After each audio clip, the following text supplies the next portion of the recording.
All right, welcome everyone. This is lesson 4. This week is a kind of a significant week because we're starting our project, your personal creed document.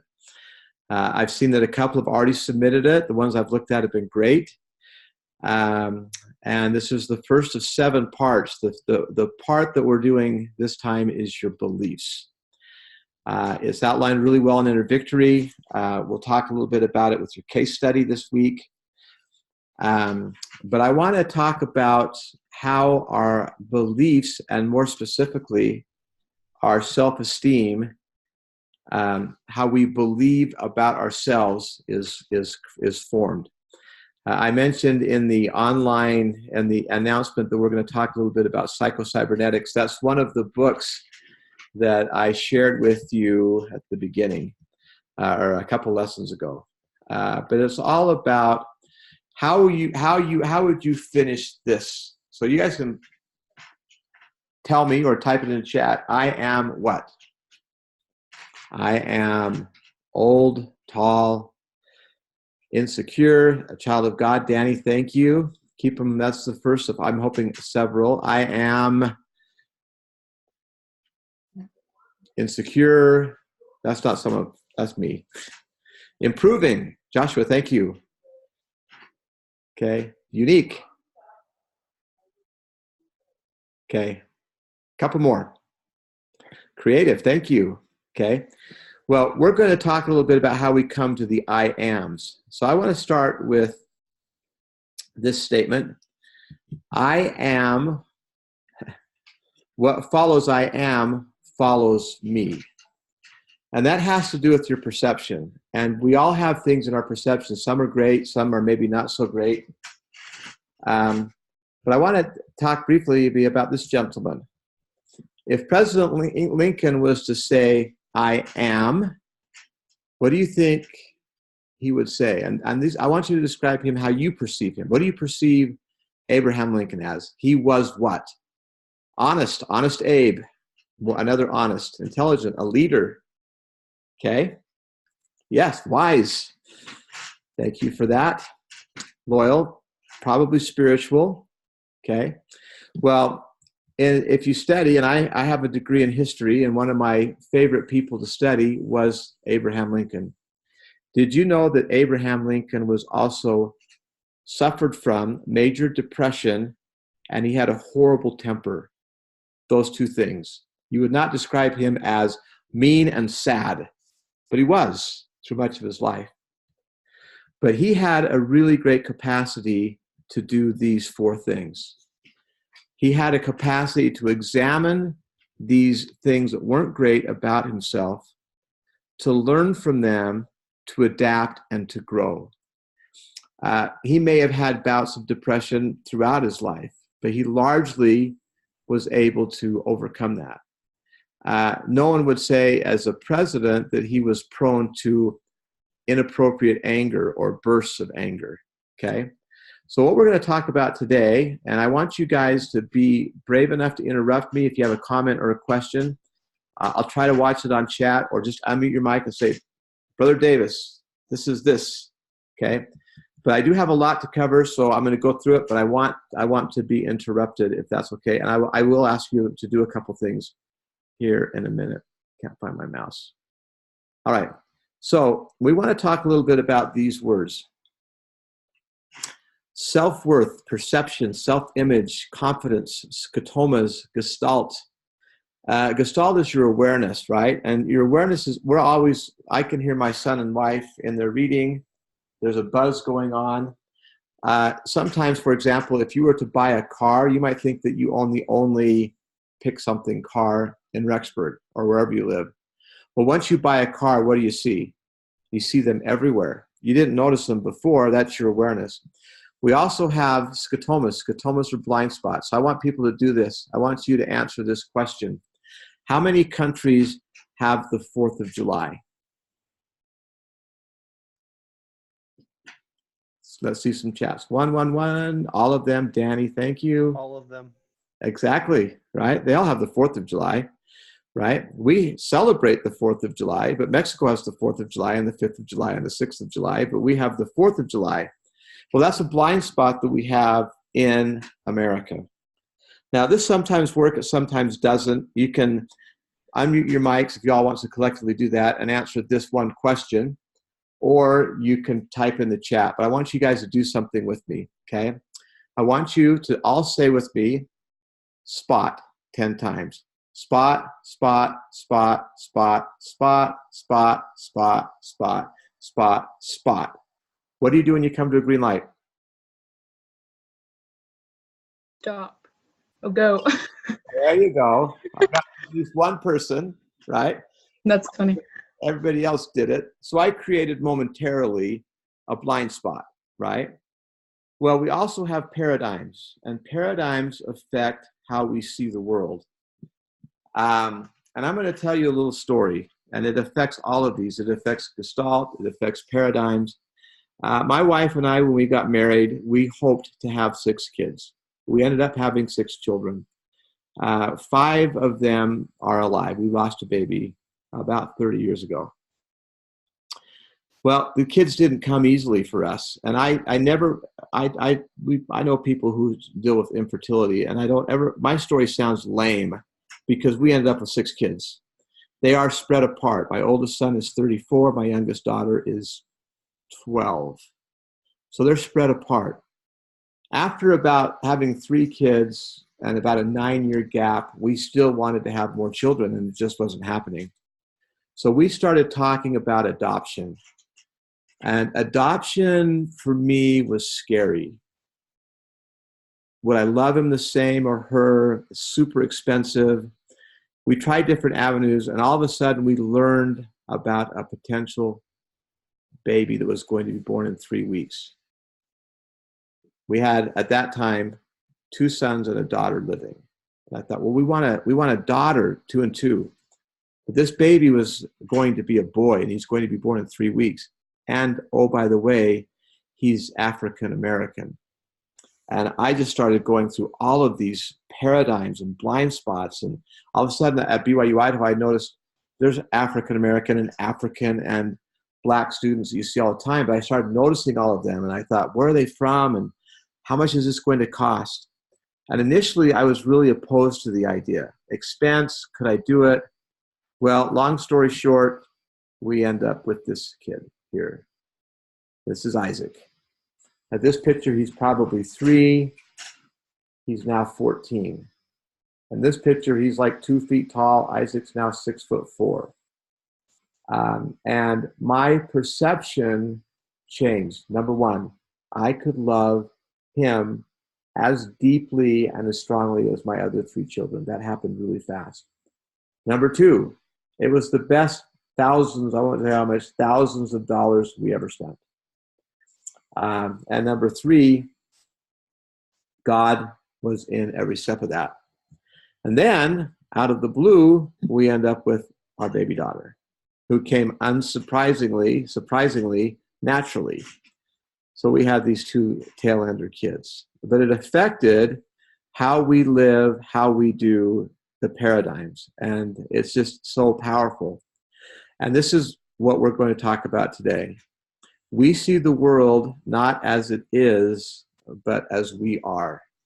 Perception is reality, regardless of the actual reality of the perception, okay? And I want to teach you now about psychocybernetics. Bobby Summers said this, and this ties into what our beliefs are. Bobby Summers said, we always act in a manner that is consistent with our self-image. And I'm going to add here beliefs, regardless of the reality of that self-image. Well, here's the challenge, and this is why we created the case study that we did. Sometimes our paradigms, especially our self-image, are wrong. We do have the capacity. What follows I am follows me.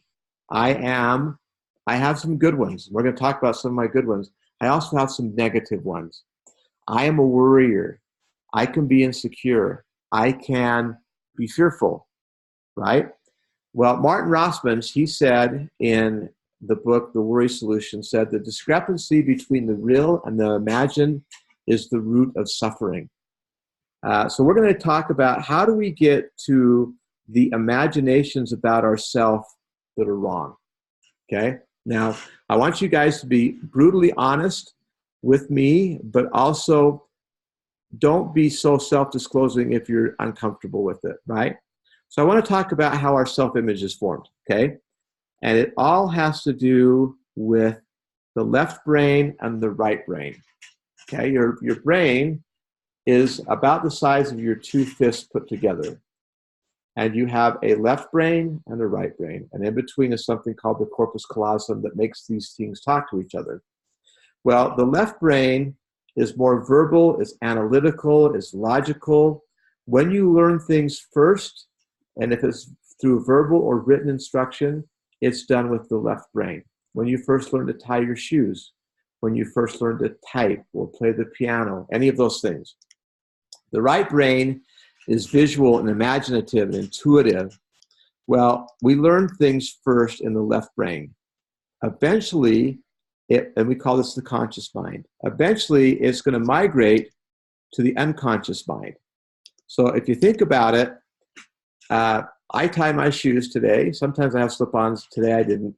I can tie my shoes without thinking about any bit of it. I can drive from here to Idaho Falls, and you guys have experienced this, right? You drive and think, I haven't thought about driving the whole time, right? Left blinker, shifting, whatever you do. I can type, and I don't even know where my fingers are going, but I know this finger gets a J and this one does an I. It just happens. It becomes part of the subconscious. Over time. At first, it took step-by-step learning. Now, we're going to do a little experiment. This is my favorite part of the whole semester, sadly. I want you guys to just take your hands, and I'll see some of you, and lock your fingers like this, okay? Now, it doesn't matter what's up or down, but now what I want you to do is I want you to switch it. And I want you to tell me how that feels.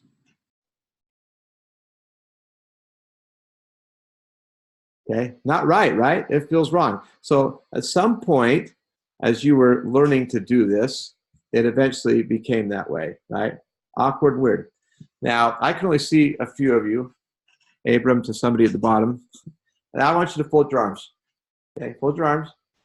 Now what I want you to do is switch that. I have a hard time doing it. How does that feel? It's exactly the same thing, right? It just feels weird. Well, let's transition to how the left brain and the right brain plays into your beliefs about yourself, okay? This is how it works. I don't know why I only can see the faces of the top few of you, so if you're on the top, sadly, we all get to see you. Well, the left brain, which is analytical and verbal, this is where you learn things first. I'll just put all of this up. The left brain has two principles, select and eliminate. So if you go into a restaurant and you decide on the menu, I could have chicken, fish, beef, whatever. Well, the left brain is going to think about it analytically. Well, I had beef yesterday and this looks good. Once you select beef, you eliminate chicken. Does that make sense? And then the right brain just agrees and complies. Cool, I'm getting beef. Yeah, I like beef, right? Someone says to me at work today, gee, you don't look like you're feeling well. So I start thinking, my left brain starts thinking, am I sick? Could I be sick? My daughter was sick yesterday. Am I catching something? And if I think about it enough, I eliminate well and select not well. And my right brain just says, yep, I'm sick.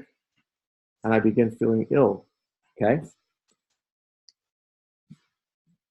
All my life, I have been told by my parents and others that I can't sing, which eliminates can. Over time, I believe that I really can't sing, okay? So Danny's chiming in. It's false. It's exactly false, okay? When I'm 6 years old, I sang in a family reunion. I got nervous, got the words choked, cried, was scolded, made fun of, decided. Actually, I selected, can't sing. That's the left brain. The right brain just agrees, can't sing, don't like it, won't do it. And I begin to believe that I am not a singer. Now, if anybody's brave enough, you can get on and unmute your mic or type it in. We're going to talk about your belief window in a minute. That's actually from Inner Victory. Is there anything that this is resonating with you? That is a belief that you're saying, don't like to speak in public. I'm afraid of flying. Don't like spiders. Okay. Danny's saying people say she has a temper. Okay. We all have tempers, right? But that's just could be part of your belief window. Okay.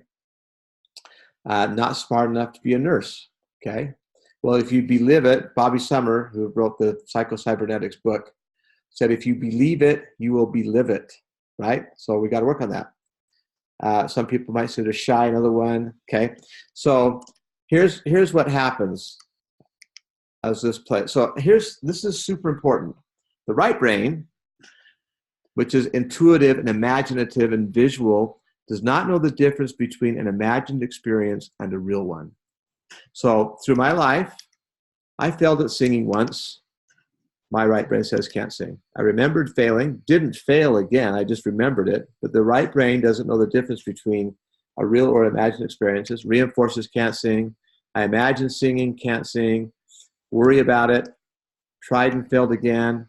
Probably the last time I tried. Teased about it, remembered it, more worry. And it comes down to I can't sing. And every time I remember, worry, or imagine that, having a temper, not being smart enough, being shy, being different, your right brain just agrees and complies. And pretty soon, that is who you are. Even though the reality is you probably can sing, you are smart enough to be a nurse, you are and can be happy, you can be more outgoing, all of those things. You can speak in public, you can dance, you can do all of those things, okay? So what ends up happening is we have this social mirror. This is the mirror, this window or belief window or social mirror. We look at this, and this is the lens through we see the world.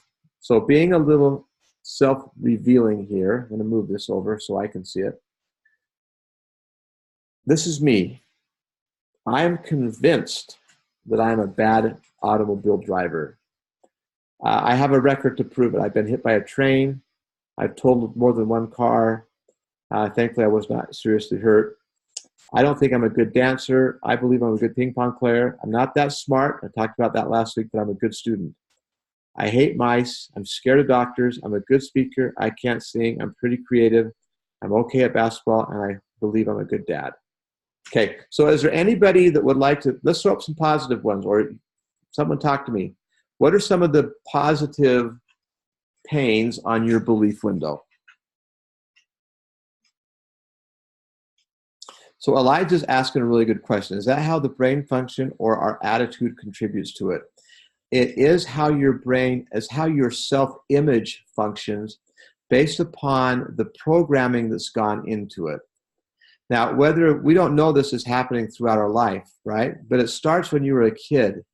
And our parents didn't know they were even doing this to us, right? Or our friends or others. If your mom says to you, pick a name, Scott, why are you so dumb? What does that do with your select eliminate? If you select you're dumb, you eliminate you're smart. Sally, you are beautiful. If you listen to it and believe it, you select beautiful and eliminate ugly. The words and labels we use with each other, especially with our children as they're growing up, have a huge impact on how this belief window is formed.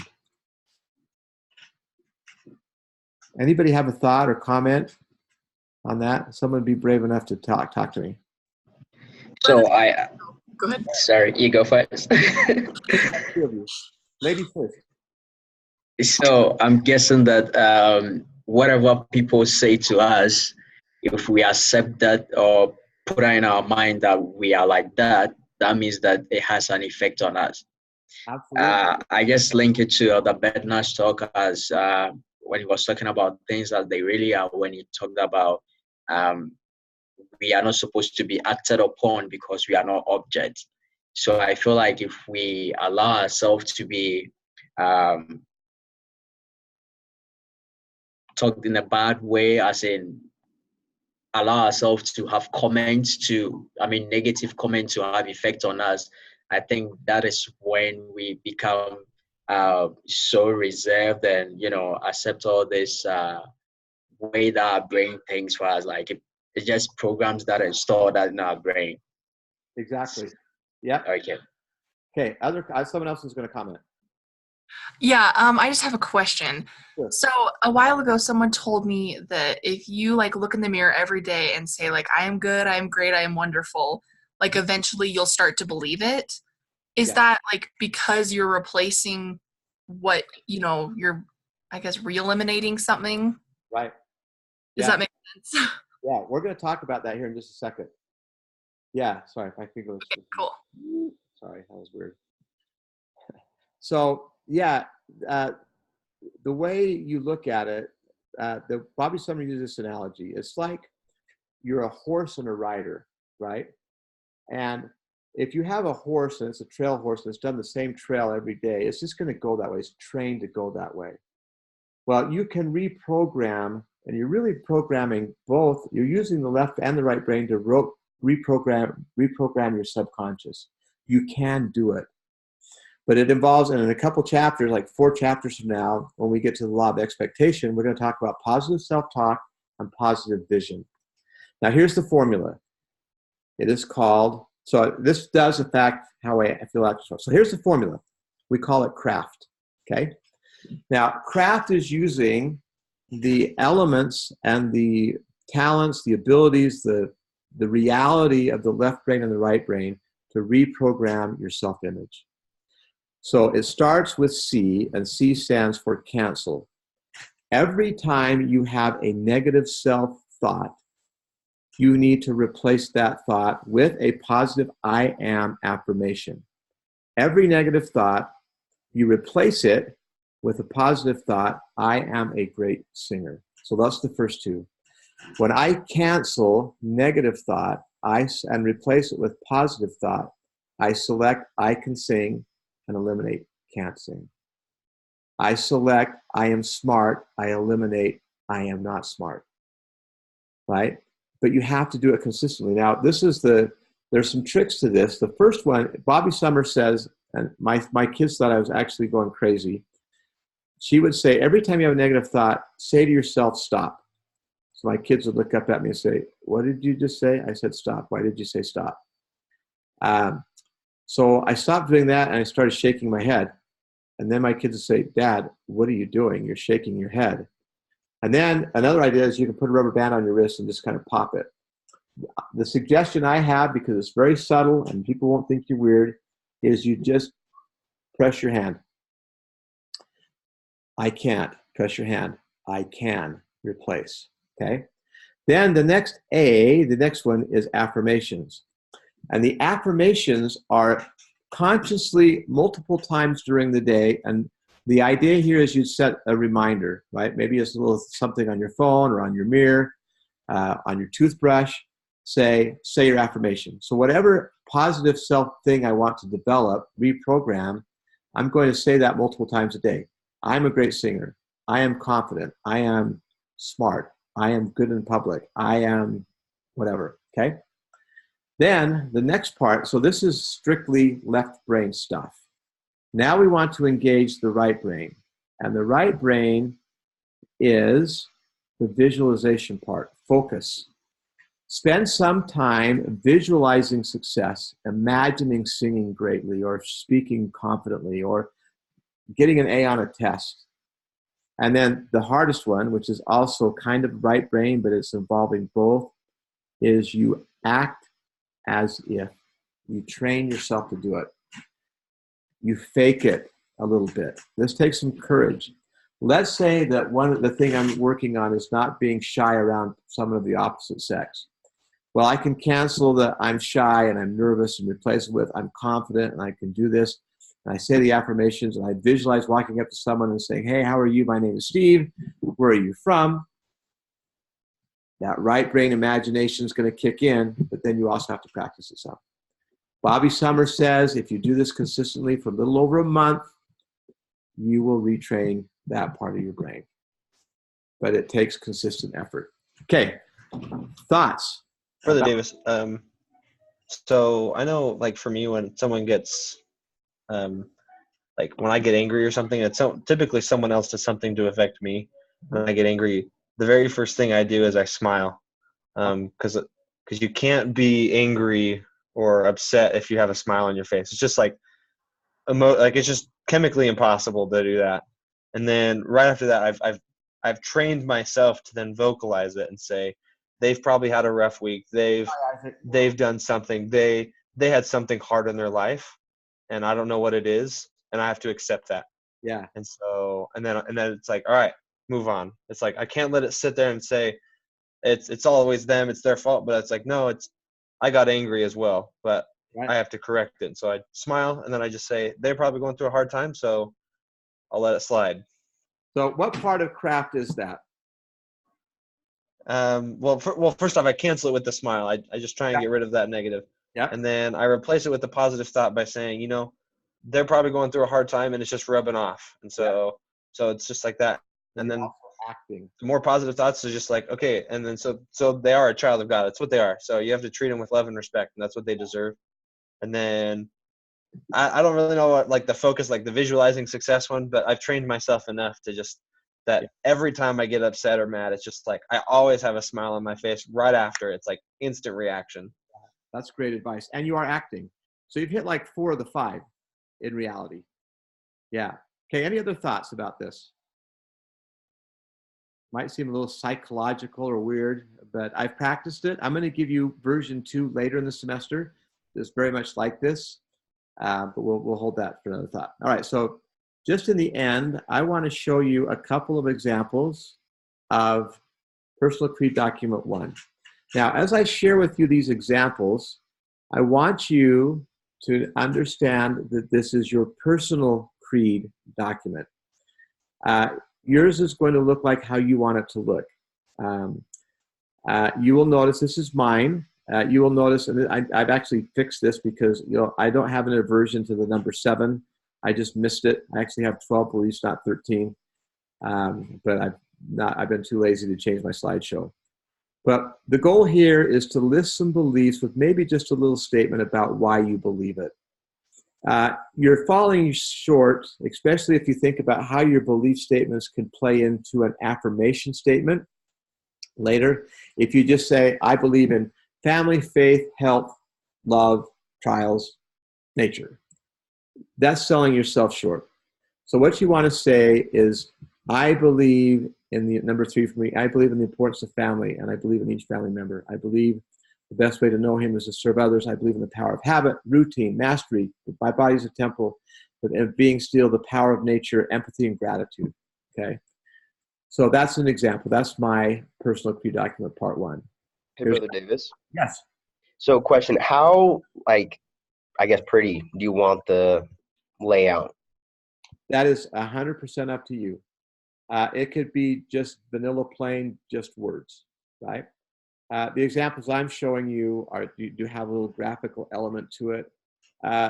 This is your personal creed document. And what you'll be handing in as far as the initial assignment probably isn't going to look like this. It's probably going to be just the words. A word of advice, though, if you already have kind of an idea of how you want it to look at the end, the more of this you put in early, the less work you'll have to do in 8 weeks from now when you hand in your final project. Okay?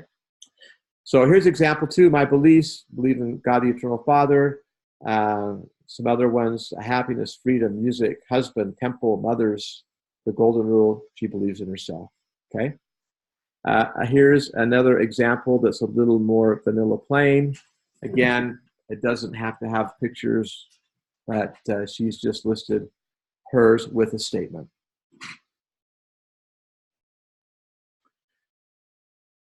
Another one. Okay. Again, that's the style. The number is up to you. I think in the book it suggests 10, 12. I wouldn't do 50 beliefs. I would do 10 to 12, 8 to 12. Again, that's up to you. Okay? That is it. Comments, questions about this week, PCD number 1, that anybody wants to share? And again, I will hop off. I'll at least stop the recording. But if you do have other questions. So this week, your case study includes a quiz. So it's not a group assignment. The case studies from here on out mostly will tie to your personal creed document. And every time we have a personal creed document in this meeting, I'll show some examples. What is the best way we can reach you? 2 ways, actually 3, multiple ways. Just send me an email. You can do it through Canvas. My cell phone is on my introduction page. You're happy to call or text me. If you're on campus, please stop in if you need to and see me. I'm in the Career Center, in the Mannering Center, MC 129. So, and we are in Career Week this week. Without going into a lot of details, my family and I are dealing with a particularly challenging trial that is one of the more difficult trials that we've gone through in our 36 years of marriage. We believe that it's going to be okay in the end, but it is consuming a lot of our emotional and spiritual capacity. And so I need to apologize because we've been dealing and trying to figure out how to handle this particular problem. And so I have been a little negligent in checking my emails, but I will do better at that. So that's my promise to you. I'll be more faithful in checking the emails. No, you're good. I just wanted to make sure that that way we just knew we were on that. Yeah. And very few of you, I'll only see you this much once a week or just your name. If you are on campus, I'd love to meet you in person. So, okay, any other questions before I stop this recording? All right, and I will stay on if anybody wants to visit and or chat with me. Until then, we'll be part 2 next week. And thank you all for your time.